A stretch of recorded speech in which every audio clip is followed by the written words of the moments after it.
revenue generation should be one of our biggest, and we've started with that, to look at how we raise revenue in our coffers and increase, because there's about 3 ways of raising money for the government. The first one is what is called the equitable share that comes from national, and then the second one is conditional grant, and the third one is our own revenue. There isn't much we can do on these two.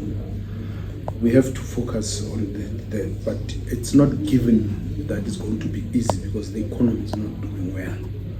But we are determined, and we have developed a strategy. We have it in place. We're looking at it, and then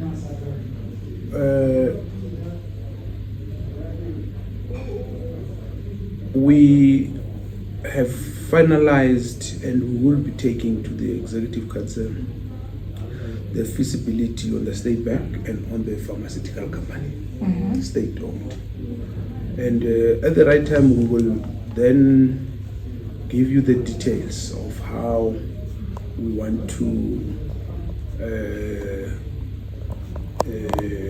proceed on those once we finalize the details ourselves. But we've been to communities to engage them on township economy, on the challenges that they're facing. We've met with with strategic partners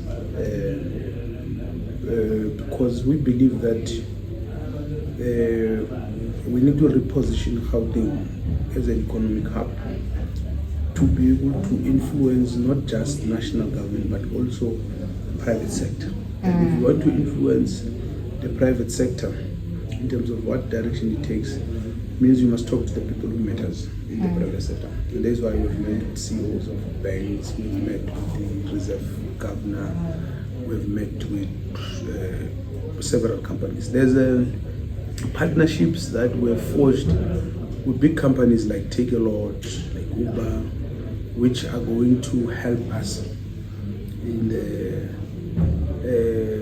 repositioning township economy and making sure that people who are in the townships are doing business with ease, and they also can learn and hopefully develop their own apps and all that. And that's why through the Innovation Hub, which is owned by the provincial government, we will be doing more and more things to create space and opportunities for small and medium enterprises.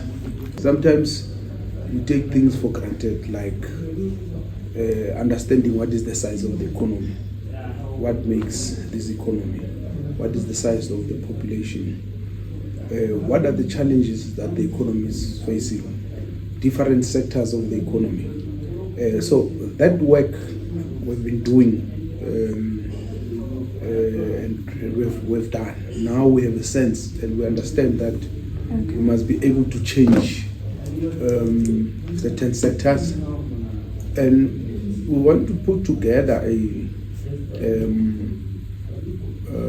a comprehensive economic development strategy for the province for the next 5 years, which must also speak to which sectors are we going to deliberately invest and grow as a provincial government. Because a provincial government like ours has historically demonstrated that if you take decisive and deliberate decisions, things can be done. And that's why today we've got Gautrain, for instance. It was long decided. There was vision, there was commitment. That's why we've got the freeways that we have today. What you know as e-tolls, which is was conceptualized as the Gauteng freeway improvement scheme. This is the first phase. The second phase and the third phase are going to be in danger. And if nothing is done to urgently change the roads, it means our economy will be at a standstill.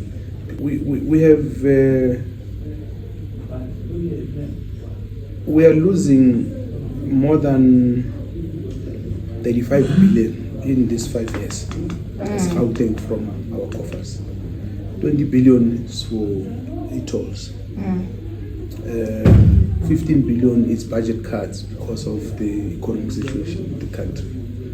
And we will be facing more cuts that we will speak about in our budget on the 26th of November. Firstly, we must accept that it's multi-dimensional and it has got different aspects to it. And therefore, when we approach it, we must have a multi-pronged approach. And that's the first thing. But the second thing is agree that whatever we do, we must put the economic interests of South Africans first. But thirdly, we must acknowledge that there's 3 spheres of government, and we can't work alone because there are things that must be done by the municipalities, things that must be done by national, so we must agree. But fourthly, we must, as I've said, there's different dimensions. There's an issue of law enforcement. And I think